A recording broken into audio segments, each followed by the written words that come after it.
সময় এবং নদীর স্রোত কারোর জন্য কখনো থেমে থাকে না, তারা নিজস্ব গতিতে চলমান। কেটে গেছে 4টা বছর। এই 4 বছরে বদলে গেছে অনেক কিছু। মেঘ এবার অনার্স 3rd ইয়ারে উঠেছে, সারিকা সাইফা অনার্স 1st ইয়ারে, আহির আর মিহির মাস্টার্সে পড়ছে, আর তার পাশাপাশি 2 ভাই ওদের বাবাদের জয়েন্ট বিজনেস সামলায়। সবচেয়ে মজার ব্যাপার হলো ওরা সবাই একই ভার্সিটিতে পড়াশোনা করে।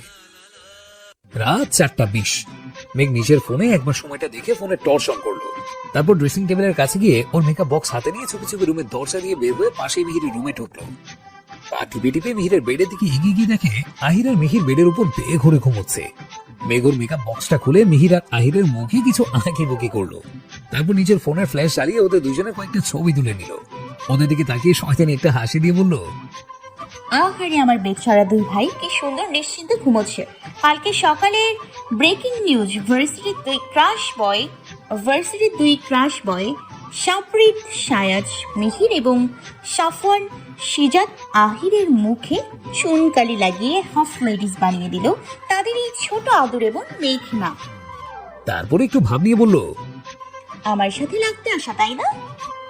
তোদের দুটোর মান সম্মান আমি মাটিতে মিশিয়ে দিব, তারপর আমার সাথে লাগতে আসার ফল হাড়ে হাড়ে টের পাবি। তারপর আবার মেঘ যেইভাবে এসেছিল সেভাবে রুমে গিয়ে শুয়ে পড়ে। ফ্ল্যাশব্যাক। আসরের আজান দিলে মেঘ আসরে নামাজ পড়ে নেয়। তারপর নিচে নেমে ফ্রিজ খুলে বড় এক বক্স চকলেট ফ্লেভারের আইসক্রিম নিয়ে ছাদে চলে আসে। মেঘ ছাদে এসে দেখে মিহির আর আহির একটা টেবিলে ল্যাপটপ নিয়ে বসে অফিসের কাজ করছে। ওদের সাথে অফিসের ম্যানেজার আর 2টো মেয়েও আছে। মেঘ গিয়ে দোলনায় বসে মনোযোগ সহকারে আইসক্রিম খেতে থাকে। মেঘ পাশে তাকিয়ে দেখে 2টা মেয়ে আহির আর মিহিরের দিকে তাকিয়ে থেকে মুচকে মুচকে হাসছে আর বলাবলি করছে। ছেলে দুইটা তো অনেক কিউট আর হ্যান্ডসাম। আরেকটা মেয়ে বলল, একটা তো এই বাসার মালিকের ছেলে, আরেকটা সম্ভবত ওর বন্ধু হয়। মেঘ ওদের দিকে তাকিয়ে দেখলো মিহির আর আহিরের কোনো দিকেই খেয়াল নেই। ওরা খুব মনোযোগ দিয়ে কাজ করছে। মেঘ এবার মেয়েগুলোর দিকে ভালোভাবে তাকিয়ে দেখলো এরা নতুন ভাড়াটে, কালকে ওদের পাশে উঠেছে আর আজকে এইসব কথা বলছে। মেঘ মনে মনে বলল, সাইফা যদি একবার শুনতে পারি এই মেয়েরা মেহির ভাইয়ের দিকে নজর দিয়েছে, তাহলে এদের যে কি অবস্থা করবে আল্লাহ জানে। কথাগুলো ভেবে মেঘ মুচকে মুচকে হাসছে। মেঘকে এইভাবে মুচকে মুচকে হাসতে দেখে মেয়ে 2টা ওদিকে এগিয়ে এসে প্রশ্ন করে, তুমি এভাবে ওই ছেলে দুটোর দিকে তাকিয়ে হাসছো কেন? মেঘ ভ্রু কুঁচকে জিজ্ঞাসা করলো। তো ওদের দিকে তাকালে হয়েছে নাকি? একটা মেয়ে রেগে বলল, এই মেয়ে, তুমি আমাদের মুখে মুখে কথা বলো? কয়তলায় ভাড়া থাকো তুমি? তুমি জানো আমি কে? আমি মিহিরের গার্লফ্রেন্ড। একদম ওর দিকে নজর দেবে না, আর যদি দিয়েছো তাহলে এই বাসি থেকে ঘাট ধাক্কা দিয়ে বের করে দেব। মেঘ অবাক হয়ে মেয়েগুলোর দিকে তাকিয়ে রইল। ও বুঝলো এই মেয়েগুলো ওকে চেনে না। ওর এবার ভীষণ হাসি পাচ্ছে। মনে মনে বলল, সিরিয়াসলি আমি আমার ভাইয়ের দিকে তাকিয়েছি, সেই জন্য এই মেয়ে আমাকে আমার বাড়ি থেকে বের করে দেওয়ার হুমকি দিচ্ছে। মেঘার হাসি আটকে রাখতে পারলো না, ঠিক করে হেসে দিল। হাসতে হাসতে দোলনা থেকে ফ্লোরে বসে পড়লো। আহির আর মিহির ভিডিও কলে আহানের সাথে একটা ডিল নিয়ে ডিসকাস করছিল। মেঘের হাসি শব্দে ল্যাপটপ থেকে চোখ তুলে সামনের দিকে তাকালো। দেখলো মেঘ রীতিমতো ফ্লোরে গড়াগড়ি খেয়ে হাসছে, আর বাসায় 2টো মেয়ে বোকার মতো ওর দিকে তাকিয়ে আছে। মিহির এবং আহিরের অন্যদিকে তাকিয়ে থাকতে দেখে আহান ভ্রু কুঁচকে জিজ্ঞাসা করলো, কি তোরা ওইদিক ওদিক কি দেখছিস? আহির মিহির কিছু না বলে ল্যাপটপটা ঘুরিয়ে দিল। আহান দেখলো মেঘ ফ্লোরে বসে আইসক্রিম খাচ্ছে আর হাসছে। আহান গম্ভীর গলায় বলল, ও এবার পাগলের মতো হাসছে কেন? এইভাবে ফ্লোরে বসে আইসক্রিম খাচ্ছে কেন? ও যে ঠান্ডার সমস্যা আছে, তোরা জানিস না? মিহির ল্যাপটপটা নিজের দিকে ঘুরিয়ে বলল, জানলে কিছু করেনি তো, যেটা মানা করবো সেটা আরো বেশি বেশি করবে। 1000বার আইসক্রিম খেতে বারণ করেছে, কিছুতেই শোনে না। আহান রেগে বলল, ভালো কথা কখনো শুনেছে? যেটা আসার পর তাহলে যদি কথা শোনাতে পারিস। কথাটা বলে আহান রগে গজগজ করতে করতে ভিডিও কলটা ডিসকানেক্টেড করে দিল। আহির আর মিহির ফোর্স করে একটা নিঃশ্বাস ছাড়লো। তারপর চেয়ার থেকে উঠে এগিয়ে গেল মেঘের দিকে। আহির ফ্লোর থেকে মেঘকে টেনে দাঁড় করিয়ে জিজ্ঞাসা করলো, কিরে এভাবে হাসছিস কেন? মেঘ অনেক কষ্টে হাসি থামিয়ে বলল, হাসবো না তো কি করবো? ভাই এই আপু দুইটা আমাকে বলেছে ওরা তোমার গার্লফ্রেন্ড। আমি যদি তোমাদের দিকে তাকাই তাহলে আমাকে ওই বাসা থেকে ঘাট ধাক্কা দিয়ে বের করে দেবে। আহির চেঁচিয়ে বলল, হোয়াট? মিহির শক্ত গলায় মেয়ে 2টোকে উদ্দেশ্য করে বলল, লাইক সিরিয়াসলি, তোমরা আমার বাড়িতে দাঁড়িয়ে আমার বোনকে ঘাড় ধাক্কা দিয়ে বের করে দেওয়া হুমকি দিচ্ছ? তোদের সাহস তো কম না? মেয়ে 2টো অবাক হয়ে মেঘের দিকে তাকিয়ে রইল, সাথে সাথে ভয়ও পেল। একটা মেয়ে ভয় তো গলায় বলল, সরি ভাইয়া, আমরা বুঝতে পারিনি উনি আপনার বোন হয়। মেঘ মনে মনে বলল,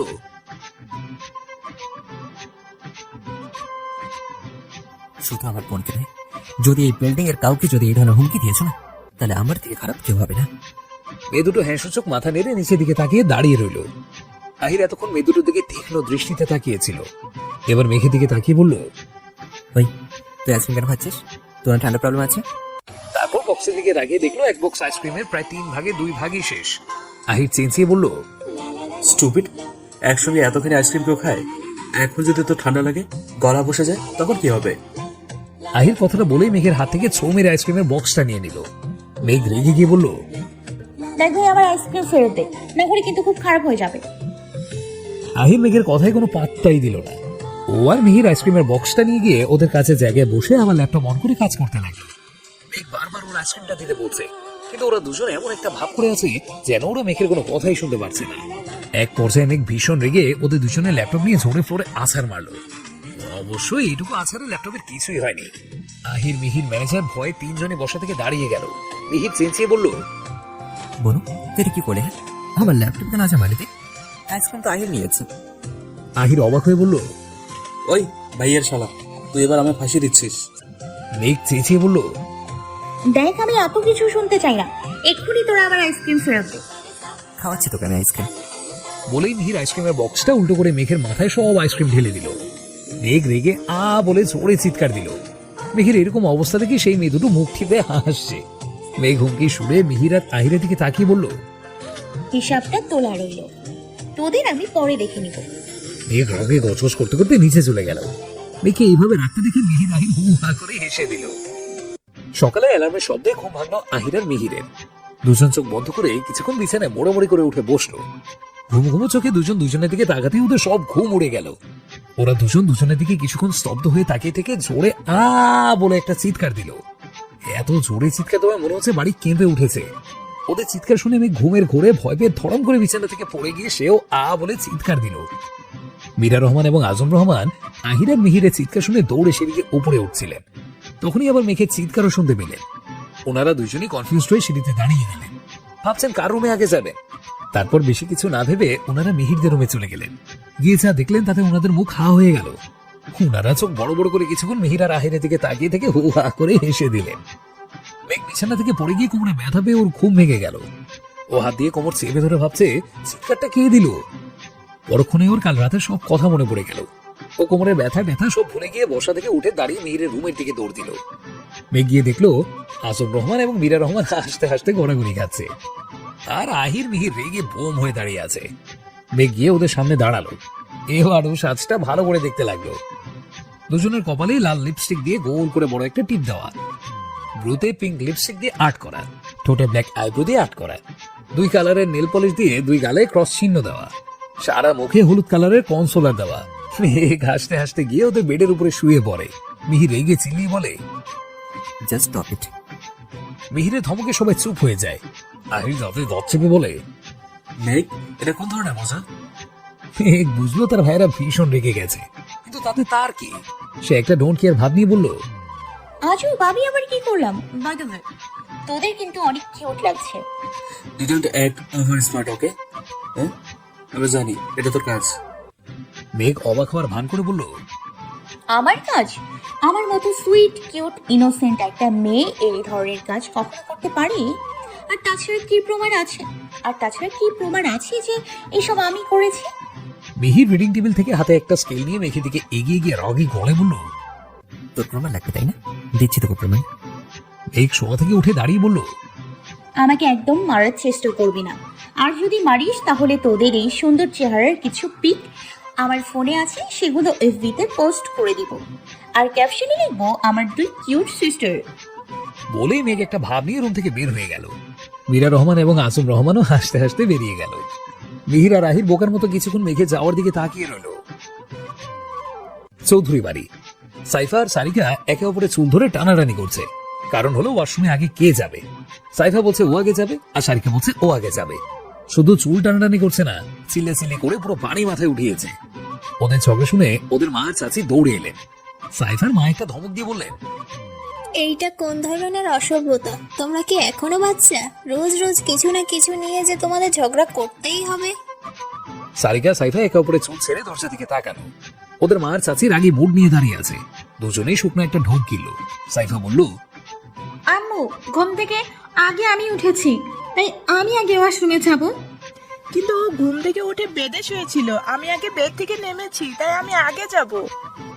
ওদের মা ঝাঁঝালো গলায় বলল, গত 20 মিনিট ধরে তোমরা ঝগড়া করছো, এতক্ষণে দুজনেরই ফ্রেশ হওয়া হয়ে যেত। এই সামান্য একটা বিষয় নিয়ে তোমরা কেন ঝগড়া করছো? আর তাছাড়া এই বাড়িতে প্রায় প্রত্যেকটা রুমে একটা করে ওয়াশরুম। তোমাদের দুজনের একজন আমার রুমে বা সাহিরের রুমের ওয়াশরুমে চলে যাও। সাইফা জেদি গলায় বলল, আমি আমার ওয়াশরুমেই যাব, তুমি সারিকাকে বলো তোমারটাই যেতে। সারিকাও জেদি গলায় বলল। আমিও আমার ওয়াশরুমেই যাব। ওদের চাচি ধমক দিয়ে বলল, শাট আপ। এই বিষয় নিয়ে আর একটা কথা বলবে না তোমরা দুজন। আমরা এখন নিচে যাচ্ছি। এই রুম থেকে যদি আর তোমাদের ঝগড়ার একটা শব্দ বের হয়, তাহলে আজকের থাপ্পড় একটাও মাটিতে পড়বে না। বলে ওনারা রুম থেকে গটগট করে বের হয়ে গেলেন। সারিকা ওর মা চাচি যাওয়ার দিকে তাকিয়ে আনমনে খাটের উপরে বসে পড়লো। সেই সুযোগে সাইফা এক দৌড়ে ওয়াশরুমের ভেতরে ঢুকে গেল, আর সারিকা হা করে ওয়াশরুমের দিকে তাকিয়ে রইল। তারপর চেঁচিয়ে বলল, সাইফার বাচ্চা, তোকে একবার হাতের কাছে সাইফার বাচ্চা, তোকে একবার হাতের কাছে পাই, থাপ্পড় মেরে তোর সব দাঁত ফেলে দেবো, চিটার একটা। মেঘ ফ্রেশ হয়ে রেডি হয়ে নিচে আসলো। এসে দেখলো আসম রহমান আর মীরা রহমান ব্রেকফাস্ট করছে। মেঘ মিষ্টি হেসে ওনাদের গুড মর্নিং বলল। বিনিময়ে ওনারও মেঘকে গুড মর্নিং বললেন। মেঘ আহির আর মিহিরের কথা জিজ্ঞেস করলে মীরা রহমান বললেন ওরা অলরেডি ব্রেকফাস্ট করে অফিসে চলে গেছে। মেঘও আর কিছু না বলে খাওয়া শেষ করলো। তারপর বাইরে বের হয়ে রিক্সা নিয়ে ভার্সিটির উদ্দেশ্যে বেরিয়ে পড়লো। কিছুক্ষণ পর আসম রহমান তার গাড়ি নিয়ে অফিসের উদ্দেশ্যে বেরিয়ে পড়লেন, আর মীরা রহমানও তার গাড়ি নিয়ে হসপিটালের উদ্দেশ্যে বেরিয়ে পড়ল। উনি এখন মোনা খানদের হসপিটালের একজন ডাক্তার। 3 বছর আগে সে হসপিটালে জয়েন করেছেন এবং তিনি ওই হসপিটালের বেস্ট ডক্টরদের মধ্যে একজন। মেঘ ভার্সিটি পৌঁছে রিক্সা থেকে নেমে ভাড়া মিটিয়ে গেটের দিকে হাঁটা দিল। গেট দিয়ে ভিতরে ঢুকতেও দেখতে পেল সারিকা সাইফা দাঁড়িয়ে দাঁড়িয়ে একটা ছেলের সাথে কথা বলছে। ছেলেটাকে দেখে মেঘের ঠোঁটের কোণে হাসি ফুটে উঠল। ও ছেলেটার কাছে এগিয়ে গিয়ে জিজ্ঞাসা করলো, কেমন আছেন অভি ভাইয়া? অভি মৃদু হেসে মেঘকে উদ্দেশ্য করে বলল, ভালো আছি মাই কিউট সিস্টার। মেঘ অভিকে জিজ্ঞাসা করে, ভাইয়া আপনি হঠাৎ এখানে কেন? কোনো কাজে এসেছেন? মেঘ চোখ ছোট ছোট করে বলল, কি ডাহা মিথ্যে কথা! আপনারা বাংলাদেশে আসছেন 6 মাস হয়ে গেছে, আর এই 6 মাসে আপনার সাথে আমার মাত্র 3 বার দেখা হয়েছে। একবার আপনাদের এয়ারপোর্টে রিসিভ করতে গেছি তখন, আর 2 বার হসপিটালে হিমা আপুর বেবি হয়েছে তখন। আপনি একবারও আমার সাথে ইচ্ছা করে দেখা করতে আসছেন। তারপর আবার আপুর বেবি হওয়ার জন্য আপনার কাছে ট্রিট চাইছিলাম, আপনি কালকে দিব বলে সেই যে ভাগছেন। এরপর আর আপনাকে খুঁজেই পেলাম না। অভি তখন মেঘের দিকে হা করে তাকিয়ে থেকে ওর কথা শুনছিল। এবার ফিক করে হেসে দিয়ে বলল, ওরে বাবা, আমার নামে এত এত অভিযোগ। I am very sorry cutie. আসলে আমার নিউ জব তো, তাই জন্য প্রথম বেশি ছুটি নিতে পারছি না। এখন থেকে আর ভুল হবে না, মাঝে মধ্যে তোমাদের সাথে এসে দেখা করে যাব। আর বাকি এলো ট্রিটের কথা, সেটা তো রিয়ান আমাকে বললো ও তোমাকে, আলিশাকে, শাহিকাকে ট্রিট দিয়েছে, তাই আমাকে আর দিতে হবে না। মেঘ রেগে বলল, রিয়ান ভাইয়া ট্রিট দিয়েছে কারণ উনি বাবুর আব্বু, আর আপনি দেবেন কারণ আপনি বাবুর চাচ্ছু। অভি হেসে বলল, আচ্ছা ঠিক আছে, তাহলে চলো এখন কোনো রেস্টুরেন্টে যাই। না, অন্য এক সময় যাব, এখন আমাদের ক্লাস আছে। ওকে, অ্যাজ ইউ উইশ। সারিকা অভিকে উদ্দেশ্য করে জিজ্ঞাসা করলো, ভাইয়া আপনি এখানে কেন এসেছেন সেটাই তো বললেন না।